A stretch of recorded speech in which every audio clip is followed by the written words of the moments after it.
I'm Bari Weiss, and this is Honestly. Today's episode is an important one, but it may be a little hard to listen to. It also includes descriptions of graphic sexual violence, so don't listen to this one with kids in the room.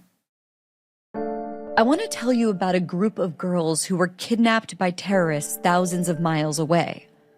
The girls were teenagers, and they were taken, grabbed, and thrown into trucks by a murderous gang, abducted from their families and dragged into remote hideouts.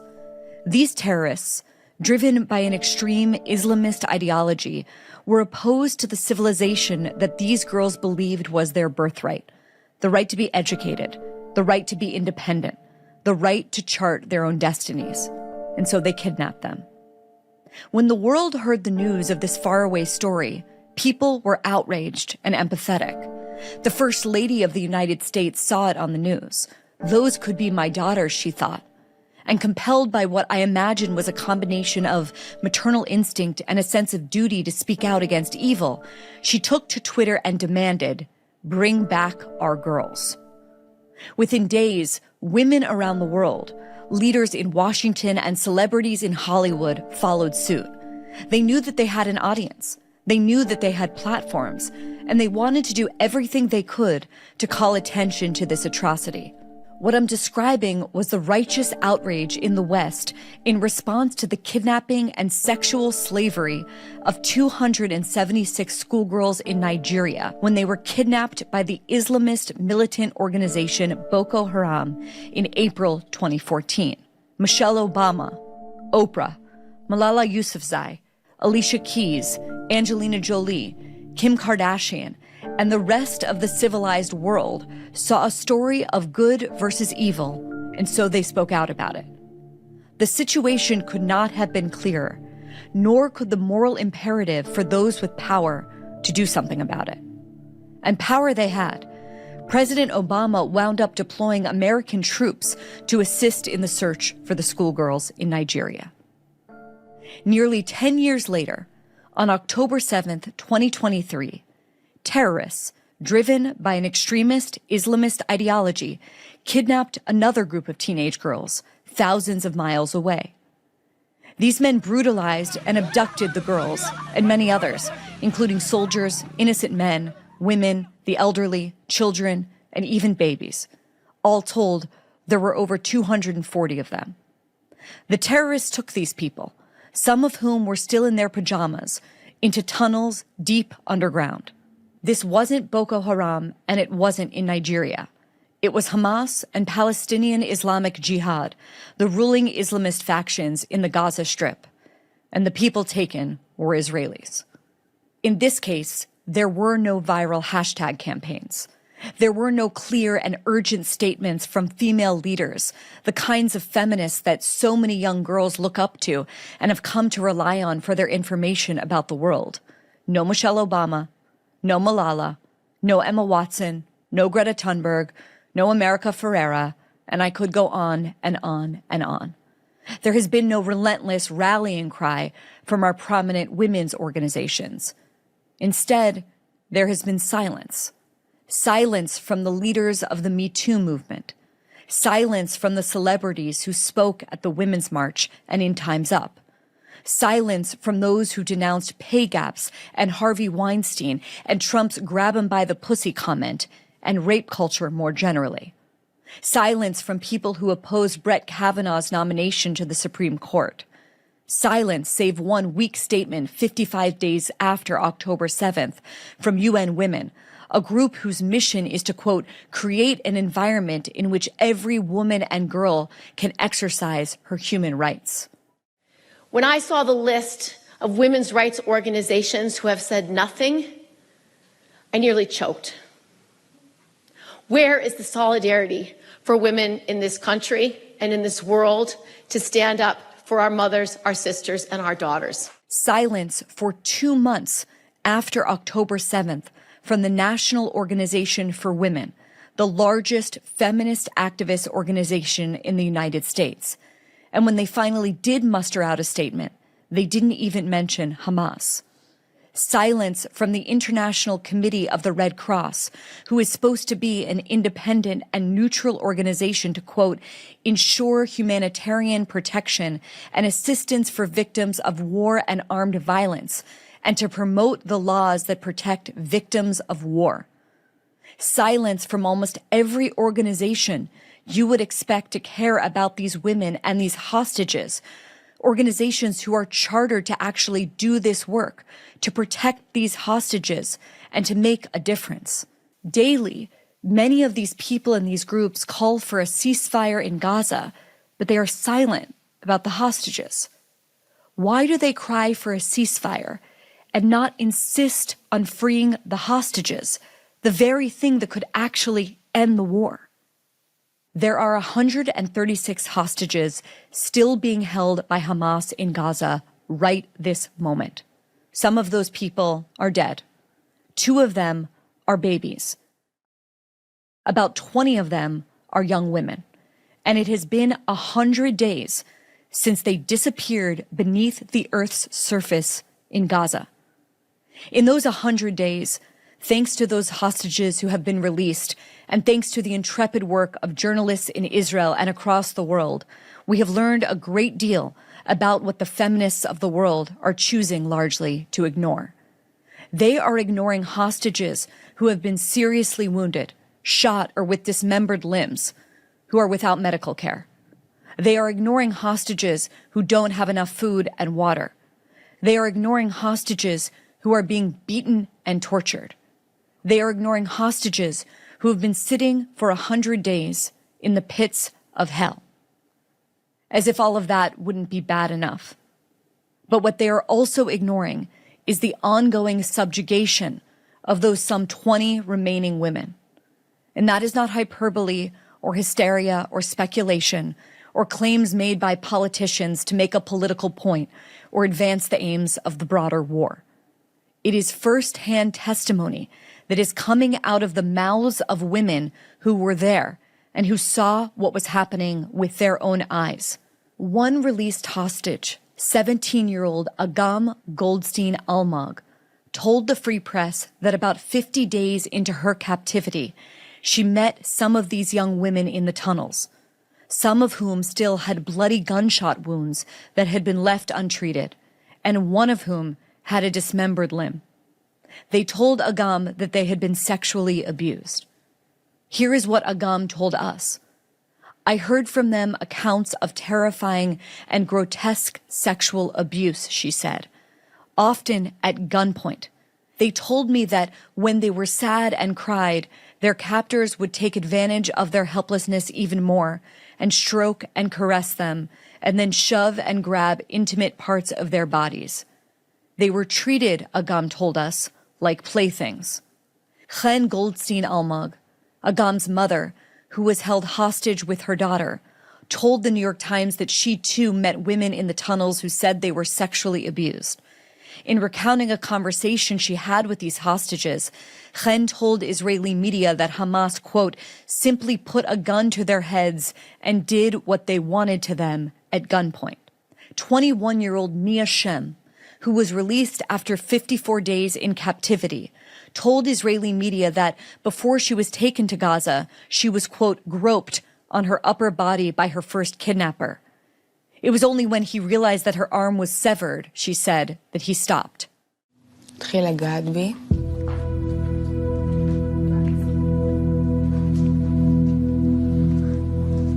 נגע לי בחלק העליון של הגוף.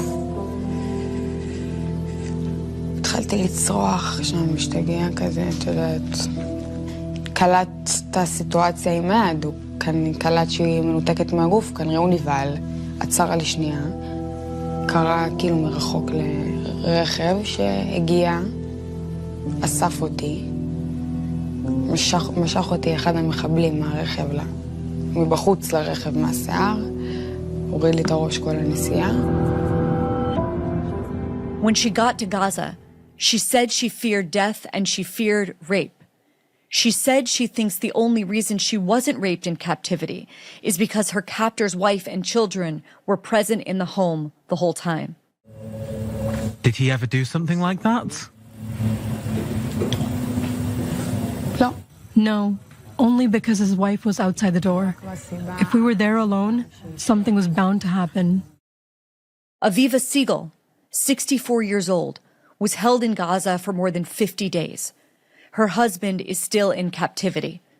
She testified before a Knesset committee that she witnessed a woman being tortured and another who showed signs that her captor had violated her. הפרצוף שלה שנסערת, אז קמתי וחיבקתי אותה. והוא נכנס ואמר, אמרתי, אבל אני אוהבת אותה. עשיתי לו לב, לא יכלתי אפילו להסביר לו את זה במילים. היה אסור לנו לחבק. ואני רואה שהיא נסגרת ושקטה, והיא לא היא.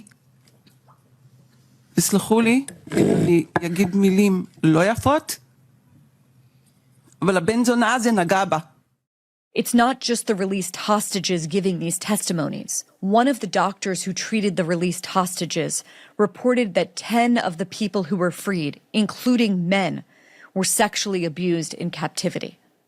Another doctor said that among the 30 female hostages that he treated between the ages of 12 to 48, many suffered sexual assault during captivity.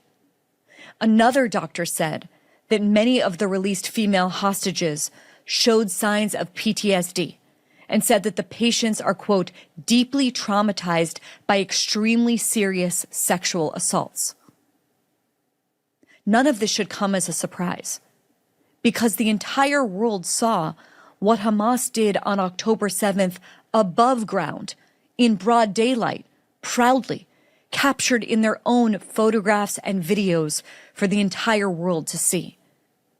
The extent of the rape and sexual violence by Hamas on October 7th has been well documented in pictures, in videos, in eyewitness accounts, in testimony from rescue teams and medics, in testimony from pathologists and from people who prepared Jewish bodies for burial according to Jewish law. A New York Times investigation last month, the haunting must-read piece is called Screams Without Words, reported that medics found more than 30 bodies of women and girls with their clothes torn off and with signs of sexual abuse. They reviewed photographs of one woman's corpse with, quote, dozens of nails driven into her thighs and groin. They also reviewed a video provided by the Israeli military, quote, showing 2 dead Israeli soldiers at a base near Gaza who appeared to have been shot directly in their vaginas. One witness, a 24-year-old woman named Sapir, who survived the Nova Festival on October 7th, spoke to the Times about what she saw that day. And this next part is hard for me to read, and it may be hard for you to listen to, but I think it's important for me to read it. Quote, the first victim she said she saw was a young woman with copper-color hair, blood running down her back, pants pushed down to her knees. One man pulled her by the hair and made her bend over. Another penetrated her, Sapir said, and every time she flinched, he plunged a knife into her back. She said she then watched another woman, quote, shredded into pieces. While one terrorist raped her, she said, another pulled out a box cutter and sliced off her breast. One continues to rape her, and the other throws her breast to someone else, and they play with it, throw it, and it falls on the ground. She said the men sliced her face, and then the woman fell out of view. Around the same time, she said, she saw 3 other women raped and terrorists carrying the severed heads of 3 more women. Another witness at Nova, Roz Cohen, told the Times and later CNN of a gang rape he witnessed at the festival on October 7th. It was like a half a circle, and the girl was in the middle of the circle. And after they pulled the clothes off the girl, they started to, one of them started to rape her, and it was something like a 30 seconds, and after he raped her, he take a knife and kill her, murder her, and after he did it, he continued to rape the dead body. In countless IDF testimonies, soldiers and medics and volunteers have testified to what they found in the homes of the kibbutzim near Gaza. One rescue officer testified that when he entered the home of one of the communities attacked, he found a 14 or 15-year-old girl who had been raped and then killed, shot in the head in her bedroom next to her sister. I see two girls, 14, 15 years old teenager. Her pants are pulled down. Someone executed her right after he brutally raped her while just shooting her in the head. Some first responders testified that they couldn't even tell if the bodies they found were men or women. That's how badly these people were mutilated. I saw in front of my eyes a woman laying. She was naked. She had nails and different objects.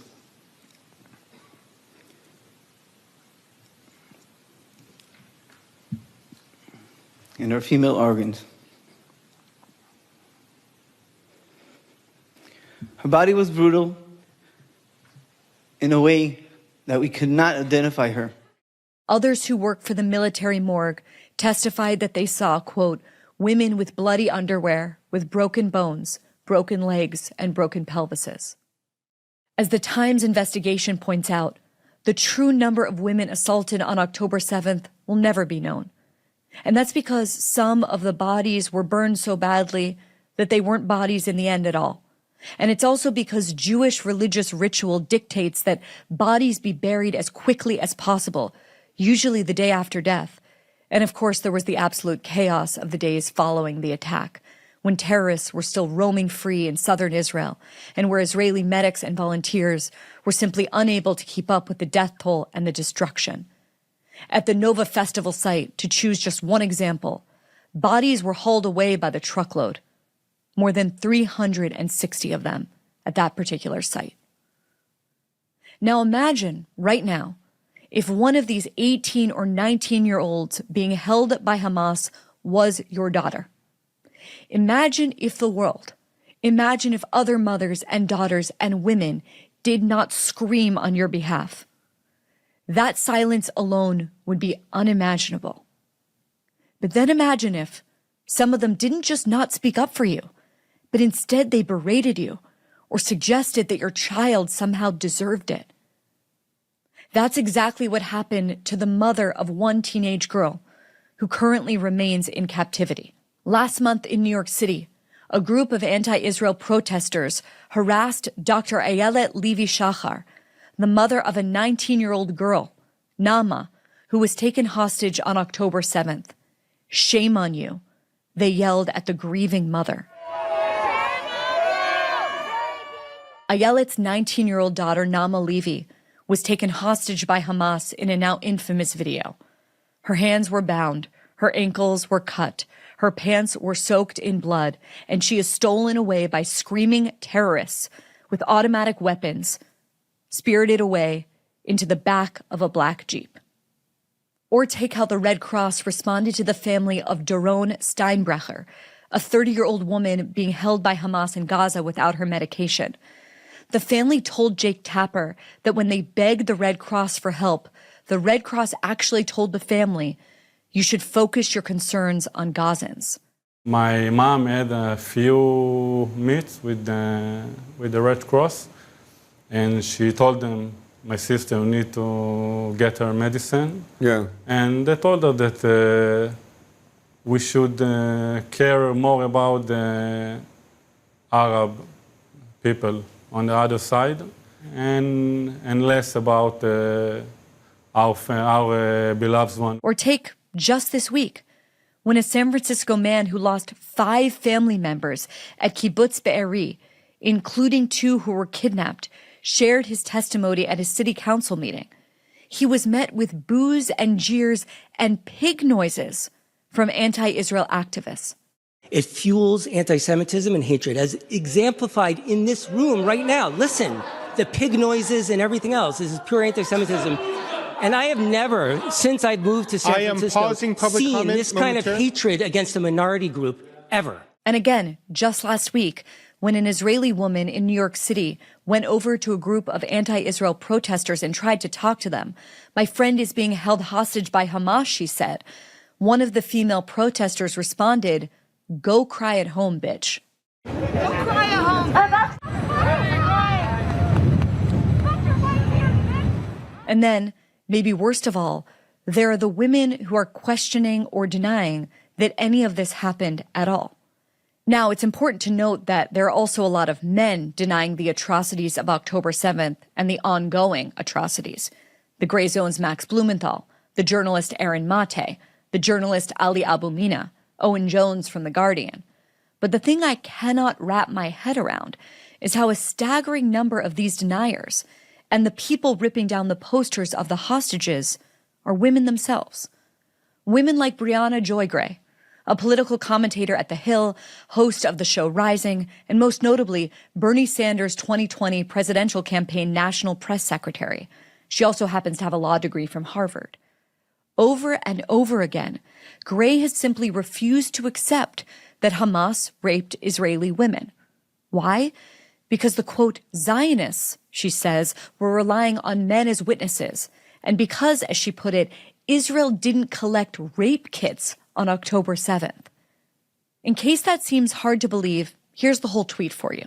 Zionists are asking that we believe the uncorroborated eyewitness account of men who describe alleged rape victims in odd, fetishistic terms. Shame on Israel for not seriously investigating claims of rape and collecting rape kits. Next, she added, it was fishy that no female victims have offered their testimony. As the feminist Jill Filipovic put it perfectly, yes, it is generally the case that if you kill your victims, they can't testify against you. I'd add that it's hard to give testimony when you're held underground at gunpoint in a tunnel by a terrorist. More recently, in the face of overwhelming evidence, including the New York Times investigation, an investigation that did include female eyewitnesses, Gray argued that she simply has skepticism that is rooted in the timing of what she calls the resurgence of these claims. And this is subjective. I'm not saying that I have any evidence of this, but it felt coordinated and out of nowhere, and perhaps in response to clearly dwindling public support. If I hadn't told you that these words were coming out of the mouth of a former Bernie Sanders campaign secretary, I'd venture to guess that you would have thought they were coming out of the mouth of someone like Alex Jones. This is a person, Gray is, who tweeted in 2018 about Brett Kavanaugh's sexual assault allegations that, quote, the burden is on Kavanaugh to rebut it. I could go on about the hypocrisy of Brianna Joy Gray. But the thing is, this isn't just an instance of a single morally blind person. In November, Samantha Pearson, then director of a sexual assault center at Canada's Alberta University, denied that acts of rape had taken place on October 7th, calling them unverified accusations. Last week, when Democratic politician Matt Dorsey asked the San Francisco Board of Supervisors Committee to include language of Hamas's mass sexual violence in a ceasefire resolution it had passed, he was met with shouts of liar from the crowd. And according to a 2-month investigation by the New York Times, quote, showing a pattern of rape, mutilation, and extreme brutality against women, and, quote. In another instance from last week, when a woman was confronted on the street and asked why was she tearing down the posters, raising awareness of Hamas's use of rape as a weapon of war, she responded, because they have been proven false. Excuse me, why'd you just tear down signs of women who went through sexual assault in Israel? Yeah, because Why? they've been proven false. They've been proven false? Yes. Now, perhaps you're listening to this right now and you wonder if Israel is prosecuting its war against Hamas in the right way. Perhaps you're listening to this and thinking, too many innocent Palestinians have been killed. Perhaps you're thinking, Palestinians should have their own state. Or maybe you're thinking, Israel has historically been unjust in its treatment of the Palestinians. Or maybe you're listening and thinking about 1,000 other things about Israeli policy, or about Bibi, or about settlements, or about Hamas, or about U.S. aid, or about fears of an ever-growing war. All of those are fair positions. All of those are fair questions. All of those are things worthy of debate. But when you are asking things like, why didn't they use rape kits on dead women raped and shot in the head by terrorists on October 7th, you sound a little bit like a 9/11 truther. It was almost like they ignored it because they wanted it to happen. Oh, come off it, Jesse. No, not oh, come off it. Wait a minute. No. Every war fought starts with a false flag operation. Or like a Sandy Hook denier. The official story of Sandy Hook has more holes in it than Swiss cheese. So don't ever think the globalists that have hijacked this country wouldn't stage something like this. Or like, Why did Hitler want to gas the Jews? He didn't. The gas chamber they show you in Auschwitz is as genuine as the fairy castle in Orlando, rather like Disneyland. And Auschwitz has become the kingpin, the linchpin of the Holocaust industry. I've been asking myself for weeks now, where does all of this come from? There's no single answer. Perhaps it's politics, the growing trend of young women and not young men moving leftward. And if you're on the hard left, you've been immersed now for at least a decade in the belief that the world is divided plainly in two, the oppressor and the oppressed. And Israel is the ultimate oppressor. And likely everything in your world, your school, your social media feed, the celebrities you admire, reflects that worldview back to you. Or perhaps it's fear. Fear of speaking out on issues that are perceived as controversial. Fear of being tarred as choosing sides. Fear of being tarred as choosing the wrong side. Or perhaps it's because facing the reality of this situation is actually too difficult to bear. Or perhaps it's because the victims in this case are Israelis and Jews. As my friend Batya Anger-Sargon has noted, for years certain people demanded we replace due process with believe all women. These same people, when presented with evidence of the mass rape of Israeli women, now demand context. Believe all women became don't believe the confessions of rapists if their victims are Jews.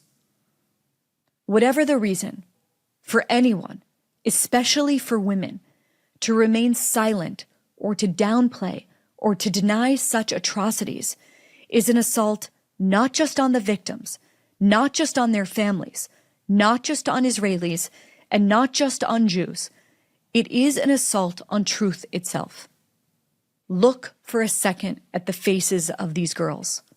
Liri Albag, age 18. Agam Berger, age 19. Daniela Gilboa, age 19. Karina Ariev, age 19. These are 4 of the remaining young Israeli women still in Hamas captivity. This horrifying video was taken on the very first day of the war. They have now been there for 100. Look at these 4 women's faces and think about what they have endured. Last month, State Department spokesman Matthew Miller said that one of the reasons Hamas doesn't want to release the young female hostages is they don't want these women to be able to talk about what happened to them during their time in custody. Everyone knows exactly what he means by that. There have been a few notable exceptions, of course, to the silence. The musician Pink, Sheryl Sandberg, Regina Spektor, Mayim Bialik, Amy Schumer, Jessica Seinfeld.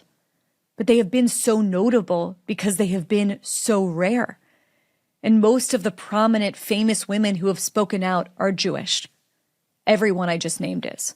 Listen to what Naama Levy's father told the New York Post about his 17-year-old still being held by Hamas in Gaza. My daughter believed Michelle Obama to be someone who not only cared about global women, but also someone with a really good heart. Why has she, and all these other famous women Naama looked up to, and all of the global human rights organizations she believed in, stayed silent about what has happened to my Naama? Naama's mother told the Free Press last month that the remaining female hostages are not bargaining chips to be debated by diplomats. They are daughters, and one of them is mine. My primal scream should be the scream of mothers everywhere. It has been 100 days. It is time to release the hostages. Bring them home. Bring every single one of them home. Bring back our girls.